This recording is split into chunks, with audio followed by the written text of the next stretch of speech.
कौन सा नक पहनूं मैं, कौन सा मोती पहनूं मैं, कौन सा पुखराज पहनूं मैं, कौन सा नीलम पहनूं। वो ज्योतिष शास्त्र के अंतर्गत, रत्न शास्त्र के अंतर्गत जितने रत्न हम पहनते हैं ये केवल उस किरण के लिए ही तो पहनते हैं कि जो सूर्य की किरण मिले, उस किरण का प्रभाव हमारे शरीर पर पड़े। तो इन सबसे अच्छा है कि सुबह शंकर भगवान का नाम लो, तांबा का लोटा में जल भरो, 8 इंच ऊपर सिर से हाथ होना चाहिए। और सूर्य नारायण भगवान का दर्शन साधारण नहीं, जो जल तुम चढ़ा रहे हो वो जल की जो धार आ रही है उसमें सूर्य का दर्शन होना चाहिए, तो कैंसर की बीमारी कभी नहीं हो सकती।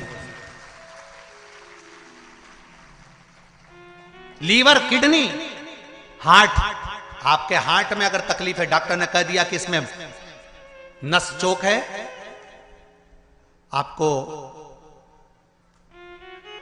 कहीं ना कहीं छल्ला डलेगा, आपको कह दिया इसमें कुछ ना कुछ प्रॉब्लम आ रही है, आप सूर्य को अर्घ देना चालू कर दो, सूर्य को जल चढ़ाना चालू कर दीजिए। आप सूर्य को जल चढ़ाओ, वो जल की जो तरंग आ रही है, वो जल जो निकल कर जा रहा है, उसकी जो किरण आपके हृदय पर, आपकी छाती पर पड़ रही है, नाड़ियों में पड़ रही है, नसों में पड़ रही है, उसका बल देखो तो सही।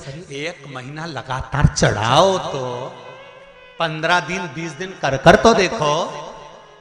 क्यों राम जी महाराज जल चढ़ाते थे, क्यों भगवान कृष्ण जल चढ़ाते थे सूर्य को, क्यों दशरथ जी महाराज जल चढ़ाते थे, क्यों कश्यप ऋषि जल चढ़ाते थे सूर्य को, सारे 33 कोटि देवता, सारे ऋषिवर, साधु संत सन्यासी तपस्वी साधक उपासक सब भगवान सूर्य को अर्घ दिया करते थे। क्यों देते थे?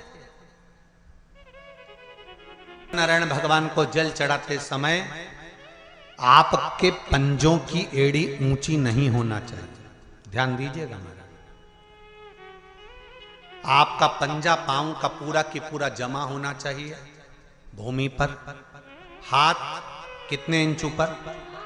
8 इंच ऊपर होना चाहिए।